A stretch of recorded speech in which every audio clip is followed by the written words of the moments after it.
بسم اللہ الرحمن الرحیم۔ السلام علیکم ورحمۃ اللہ وبرکاتہ۔ نکاح کرنے کے بے شمار فائدے، نکاح کرنے کے بڑے فائدے۔ آپ صلی اللہ علیہ وآلہ وسلم نے ارشاد فرمایا کہ نکاح آدھا ایمان ہے۔ آپ صلی اللہ علیہ وآلہ وسلم نے فرمایا نکاح میری سنت ہے۔ نکاح قرب الہی کا ذریعہ ہے۔ نکاح پیغمبروں کی سنت ہے۔ نکاح ہی کے ذریعے نسب کا تحفظ ہوتا ہے۔ نکاح امت مسلمہ کی مضبوطی کا سبب ہے۔ نکاح ایک دوسرے کی عزت کا سبب ہے۔ نکاح کرنے سے انسان برے کاموں سے محفوظ ہو جاتا ہے۔ نکاح کرنے سے نفس قابو میں رہتا ہے۔ نکاح عفت و پاکیزگی کا سب سے بڑا ذریعہ ہے۔ نکاح وساوس سے شیطانیہ کو دفع کرنے کا مؤثر ہتھیار ہے۔ نکاح کے ذریعہ اپنی خواہشات کو حلال طریقہ سے پورا کیا جا سکتا ہے۔ نکاح انسانی خاندان اور معاشرہ کی صحیح تعمیر کی بنیاد ہے۔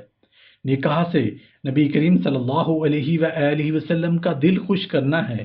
چنانچہ نبی کریم صلی اللہ علیہ وآلہ وسلم کی ایک حدیث میں ہے کہ تم ایسی عورتوں سے شادی کرو جو زیادہ بچے جننے والی ہوں۔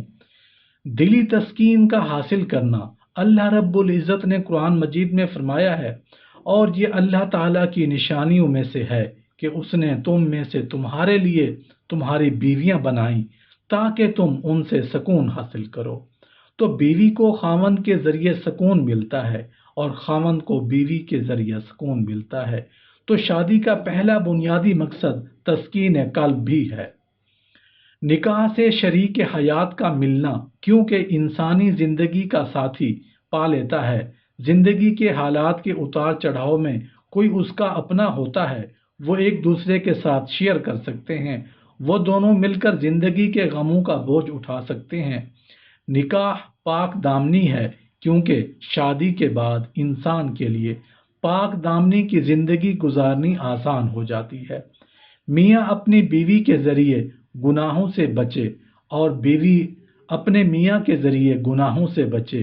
اس لیے قرآن کریم نے دونوں کو ایک دوسرے کا لباس کہا ہے کہ جیسا لباس انسان کے جسم کے عیبوں کو ڈھانپ لیتا ہے، اسی طرح شادی کے بعد انسان کے لیے گناہوں سے بچنا اور پاکیزگی کی زندگی گزارنا آسان ہو جاتا ہے۔ نکاح انسانی نسل کی بقا ہے۔ چنانچہ طبرانی میں ابو حفصہ رحمۃ اللہ علیہ کی روایت ہے کہ نبی کریم صلی اللہ علیہ وآلہ وسلم نے ارشاد فرمایا کہ تم اولاد کے حصول کو ترک مت کرو۔ بے اولاد آدمی جب مرتا ہے تو اس کا نام و نشان مٹ جاتا ہے۔ نکاح امت مسلمہ کی مضبوطی ہے کہ ایمان والوں کی جتنی آگے اولاد ہوگی، امت مسلمہ اتنی ہی مضبوط ہوگی۔ اسی لیے امام بخاری رحمۃ اللہ علیہ نے بخاری شریف میں ایک باب قائم کیا ہے کہ جو بندہ اپنی اولاد کے لیے یہ نیت کرے کہ اگر اولاد ہوئی تو میں انہیں دین کا مجاہد بناؤں گا، تو محدثین نے لکھا ہے کہ اگر کہ اس کی اولاد نہ بھی ہوئی تو نیت کی وجہ سے اللہ تعالیٰ اس کو ثواب عطا فرمائیں گے۔ یوں سمجھیے کہ مسلم والدین مومن بنانے کی فیکٹری ہوتی ہے۔ اللہ تعالیٰ انہیں اولاد عطا فرماتے ہیں اور وہ اولاد کلمہ گو اور امت مسلمہ کی مضبوطی کا سبب بنتی ہے۔ نکاح سے ایمان کو مکمل کرنا ہے، چونکہ نبی کریم صلی اللہ علیہ وآلہ وسلم کا ارشاد ہے نکاح آدھا ایمان ہے۔ شادی سے پہلے انسان جتنا بھی نیک بن جائے ابھی آدھے ایمان پر عمل کر رہا ہے۔ نکاح ہو جانے کے بعد اب ایمان کی تکمیل ہو جاتی ہے، اس لیے اللہ تعالیٰ بندے کے اعمال کا اجر بڑھا دیتے ہیں۔ نکاح سے دونوں کو عزت مل جاتی ہے۔ جب شادی ہو جاتی ہے تو خاوند بیوی کے لیے عزت کا سبب بنتا ہے اور بیوی خاوند کے لیے عزت کا سبب بنتی ہے، اور میاں بیوی ایک دوسرے کو محبتیں دیتے ہیں، محبتیں تقسیم کرتے ہیں، محبتوں بھری زندگی گزارتے ہیں۔ نکاح سے اولاد کا ہونا چونکہ فطری خواہش ہے، ہر انسان کی اولاد ہو۔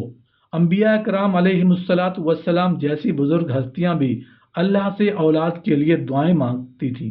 چنانچہ حضرت زکریا علیہ السلام نے دعا مانگی، اے میرے پروردگار، اتنا بوڑھا ہو گیا ہوں کہ میری ہڈیاں بوسیدہ ہو گئی ہیں، میرے بال سفید ہو گئے ہیں، لیکن ابھی بھی میں آپ کے بارگاہ سے اس نعمت یعنی اولاد حاصل کرنے میں مایوس نہیں ہوا۔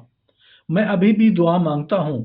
تو دیکھو، بڑھاپے میں بھی انسان کی یہ تمنا ہوتی ہے، اسی طرح ہر عورت کے دل کی فطری خواہش ہوتی ہے کہ اللہ مجھے اولاد کی نعمت عطا فرمائے۔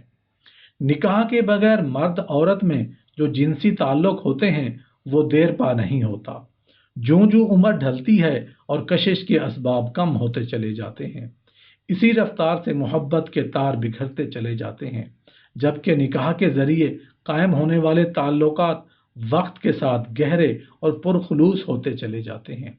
اگر مرد عورت کو نکاح کے قید سے آزاد کر کے مطلقاً ایک دوسرے سے خواہشات کی تکمیل کا موقع دیا جائے تو یہ عالم فتنہ اور فساد کی آماج گاہ اور قتل و خون ریزی کا مرکز بن جائے گا، اس لیے کہ پسندیدہ مفادات کے ٹکراؤ پیدا ہونے والے بچوں پر دعوی استحقاق ایسے سنگین مسائل ہیں جن سے نمٹنا ناممکن ہے۔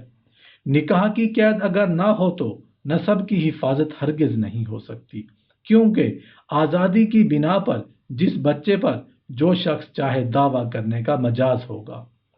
نکاح نہ ہونے کی وجہ سے بچوں کے حقوق کی زبردستی پامالی اور ان کی تربیت میں نہایت کوتاہی ہوتی ہے، اس لیے کہ واقعی باپ نہ ہونے کی بنا پر کوئی شخص بچے کی کفالت کے لیے تیار نہیں ہوتا۔ لہذا ہر وہ راستہ جس سے معاشرہ فحش کاری میں مبتلا ہو سکتا ہو، اس پر شریعت نے پابندی لگا دی ہے۔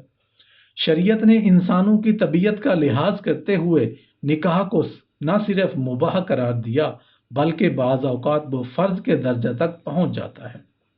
اسی طرح نکاح میں چند چیزوں کا ملحوظ رکھا جائے۔ اولاً دینداری کا لحاظ رکھنا چاہیے، کیونکہ وہ بنیادی اینٹ ہے، اگر بنیاد ٹھیک ہوگی تو عمارت ٹھیک ہوگی۔ اسی لیے ایک دیندار عورت ایک گھر کو بنا سکتی ہے اور ایک بد دین عورت پورے گھر کے ماحول کو خراب کر سکتی ہے۔ حدیث میں ہے، آپ صلی اللہ علیہ وآلہ وسلم نے فرمایا، 100 تو دین والی کے ساتھ کامیاب ہو جاؤ، تیرے ساتھ خاک آلود ہوں اگر تو دیندار پر کسی اور کو ترجیح دے۔